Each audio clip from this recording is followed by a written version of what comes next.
El amor es ciego de Boris Vian.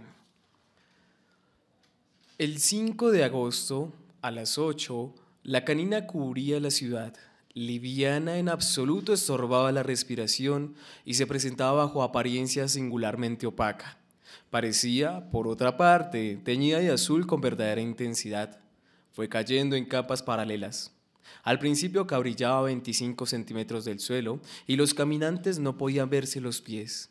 Una mujer que vivía en el número 22 de la calle Saint-Baquebat dejó caer la llave en el momento de entrar en su casa y no lo podía encontrar. 6 personas, entre las que se encontraba un bebé, acudieron en su ayuda. Entretanto, a la segunda capa le dio por caer y se pudo encontrar la llave, pero no al bebé que había tomado las de Villadiego al amparo del meteoro. Impaciente por escapar del biberón, sentar la cabeza y conocer los serenos placeres del matrimonio.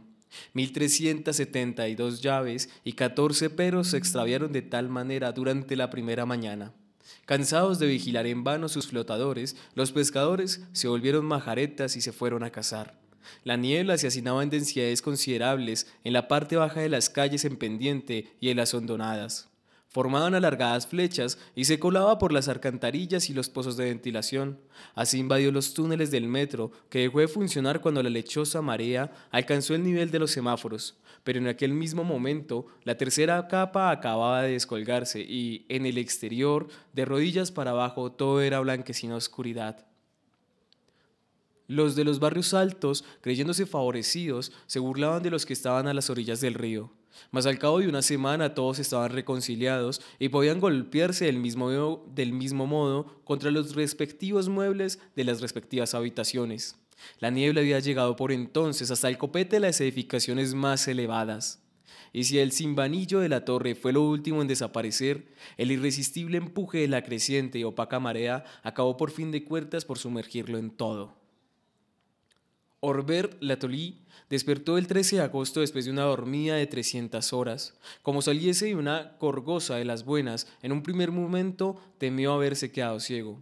Con ello no habría hecho más que rendir homenaje a las innumerables alcoholes que les habían servido. Tal vez fuese simplemente de noche, pero en cualquier caso de una manera distinta. Con los ojos abiertos, sentía la impresión de que se experimentaba cuando el rayo de la luz de una bombilla viene a dar sobre los párpados cerrados. Con mano torpe, buscó un interruptor de la radio. Emitía para el informativo solo lo esclarecido hasta cierto punto. Sin tomar en cuenta los agudos comentarios del locutor, Orbet Latouly reflexionó. Se rascó el ombligo y notó, oliéndose la uña a continuación, que necesitaba un baño. Pero el amparo de aquella calígine caía sobre todas las cosas, como el manto de Noé sobre Noé, como la miseria sobre el miserio mundo, como el velo de Taint sobre Salambó o como el gato sobre un violín, le hizo colegir alguna inutilidad de semejante esfuerzo. Además, la tal niebla tenía un dulce aroma albaricoquetísico que debía contrarrestar las emanaciones personales. Y por añadidura, el sonido se portaba bien y, al envolverse en aquella guata, los ruidos adquirían una curiosa resonancia blanca y clara como la voz de un soprano lírica cuyo paladar, hundido en la desgracia caída sobre la esteva del arado, hubiera sido reemplazado por una prótesis de plata forjada. Para empezar, Orbert decidió prescindir de todos los problemas y actuar como si nada ocurriese. En consecuencia, se vistió sin dificultad, pues sus indumentos estaban colocados cada uno en su sitio, es decir, unos sobre las sillas, otros debajo de la cama, los calcetines dentro de los zapatos y estos, el uno en el interior de un jarrón y el otro calzado en el orinal. «Dios mío», exclamó, «¿qué cosa es esta alcalina?». Reflexionó sin gran originalidad, que le salvó del diritambo, del simple entusiasmo, de la tristeza y de la melancolía negra, colocando el fenómeno en la categoría de las cosas sencillamente constatadas. Pero acostumbrándose paulatinamente a lo inhabitual, se fue animando poco a poco hasta el punto de decidirse a encarar determinadas experiencias muy humanas. «Bajo hasta la casa de la portera», se dijo, dejándome la bragueta abierta. «Así comprobaremos si en realidad hay niebla o si se trata de mis ojos». Como es natural, el espíritu cartesiano de todo francés le induce a dudar de la existencia de cualquier calígine opaca, incluso si está entupida como para anular la vista. Y no es lo que pueda decir la radio lo que le vaya a decir la aceptación de lo chocante. La radio no dice más que majaderías. «Me la saco», dijo Bert, «y bajo como si nada». En efecto, se le sacó y bajó como si nada. Por primera vez en su vida advirtió el chasquido del primer escalón, el temblor del segundo, el grillar del cuarto, el carrasqueo del séptimo, el susurrar del décimo, el chichirrar del 19º. Las sacudidas del 21º, el bisbiseo del 22º, el abejorreo del pasamanos de latón, desatornillado de su sustentáculo terminal. Se cruzó con alguien que subía aplastándose contra la pared. ¿Quién va?, dijo. Leront, respondió Leront, el inquilino de enfrente. Buenos días, dijo Bert, aquí la Tolí. Al tenderle la mano encontró cierta cosa rígida que soltó con asombro. Leront emitió una risita embarazada. Perdone, dijo, pero no se ve nada y esta neblina es endemoniadamente calurosa. Cierto, asintió Bert. Pensando en su desabotonada bragueta, se avergonzó de constatar que Leront había tenido la misma idea que él. Bueno, hasta la vista, dijo Leront. Hasta la vista, contestó la Tulí, desabrochando solapadamente la villa de su cinturón. Cuando el pantalón le hubo caído sobre los pies, se lo quitó, arrojándolo a continuación por el hueco de la escalera. Ciertamente aquella calina era tan agobiante como una pichona enamorada. Y si Leront se paseaba con su mancebía al aire, ¿por qué tenía Orbert que continuar a medio vestir? O todo o nada. Chaqueta y camisa volaron. Poco después, decidió conservar los zapatos. Al llegar al final de la escalera, golpeó con delicadeza el cristal de la portera. Adelante, respondió la portera. ¿Hay cartas para mí?, preguntó Orbert. Oh, señor Latulí. Se esternilló de la risa la gruesa mujer. Siempre con sus chascarrillos. ¿Y qué? ¿Bien dormido ya? No quise molestarte, pero tendría que haber visto los primeros días de neblina. Todo el mundo parecía fuera de sí. En cambio, ahora, bueno, digamos que todo se acostumbra a uno. Por el poderoso perfume que lograba franquear la lactinosa barrera, Orbert reconoció que se acercaba a él. Solamente a la hora del cocido no resulta demasiado cómodo, prosiguió ella, pero no deja de ser divertida la nieblecita. Casi se podría decir que alimenta. Como usted sabe, yo como bastante bien. Pero bueno, desde hace 3 días, con un vaso de agua y un trozo de pan me basta. Va a adelgazar, observó Bert. Cacareó la portera con su risa, parecía un saco de nueces cayendo por las escaleras del sexto piso. Compruébelo por sí mismo, señor Latulí. Nunca me había sentido tan en forma. E incluso los melones se me están volviendo a poner en su sitio. Compruébelo por sí mismo. Dijo Orbert. Palpe, le digo que palpe. Y cogiendo la mano de sentenciado, la colocó sobre el remate de uno de los melones en cuestión. ¡Asombroso!, contestó Latulí. Y eso que tengo 42 años, informó la portera. ¿Quién lo diría? Y es que las que son como yo, un poquito gruesas, por donde es debido, tienen esa ventaja. Pero por todos los santos, exclamó Orbert abrumado. ¿Está usted desnuda? Claro, lo mismo que usted, replicó ella. Cierto, musitó Orbert para sí. Brillante idea ha tenido. Han dicho los de la radio, prosiguió la portera, que se trata de un aerosol cafronisiaco. Ah, dijo la Tulí. Con la respiración entrecortada, la portera buscaba contacto. Por un instante el hombre tuvo la sensación de que la dichosa calina le permitía escamotearse. Escuche, por favor, señora Panuch, le imploró. No somos animales. Aunque se trate de un aerosol afrodisíaco, hay que comportarse con mesura. Se limitó a decir la señora Panuch con su voz jadeante, mientras se servía de las manos con precisión nada mesurada. Está bien, dijo finalmente Orbert con dignidad. Arrégleselas como pueda, yo no quiero saber nada. Oiga, murmuró la portera sin perder su presencia de ánimo. El señor Leront es mucho más amable que usted. Con usted, según parece, es a quien tiene que hacerlo todo.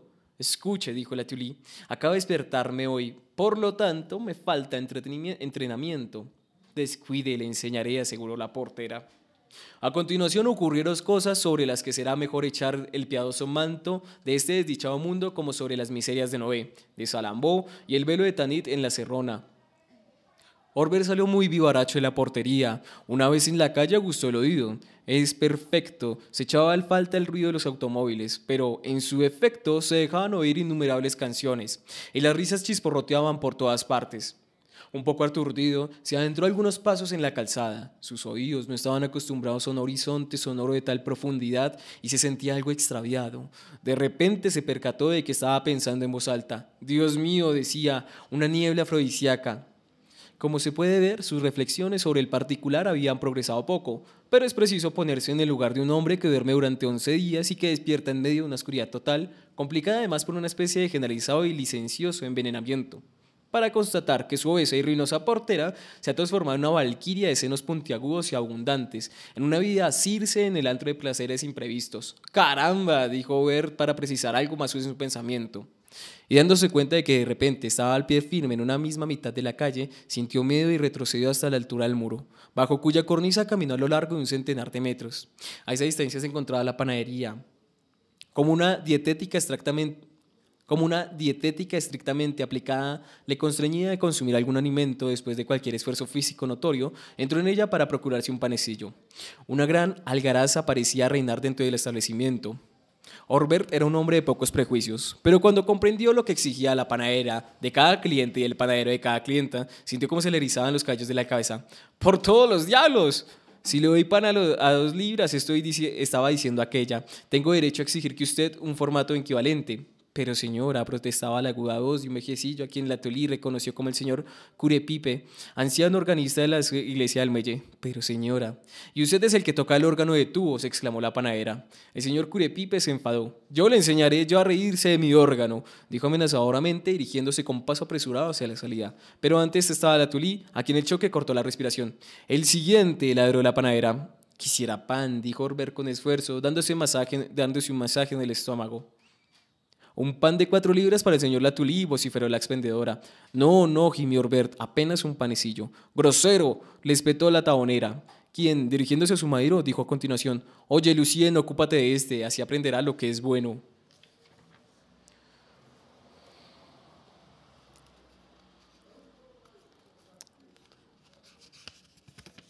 Se está sacando el pene. Los cabellos se lo volvieron a erizar a Orbert sobre la cabeza, y al emprender la huida a toda pastilla fue a darse de lleno contra la luna del escaparate que resistió. Recorriéndola por completo, consiguió salir finalmente. En la panadería la orgía continuaba. El aprendiz se ocupaba de los niños. En fin, caramba, refunfuñaba Orbert en la acera. ¿Qué pasa y si uno le gusta elegir qué? Pues menuda boca de horno que ha de tener la tal panadera. A continuación le vino a la cabeza la repostería cercana al puente. La dependiente tenía 17 años, la boquita de piñón y un coqueteo delantillo estampado. Quizá en aquel momento no llevase más que el delantillo. Sin pensarlo 2 veces, partió a grandes zancadas hacia dicho establecimiento. En 3 ocasiones al menos tropezó con amosijos de cuerpos entrelazados de los que ni siquiera le interesó detenerse a descubrir las respectivas composiciones. Pero en uno de los casos, el conglomerado como mínimo se componía de 5 palmitos. Roma se limitó a farfullar. Las orgías, había cosechado de su contacto con la luna el escaparate de un chichón de los mejores puestos y se frotaba la cabeza, lo que le impedía precipitar la marcha, pues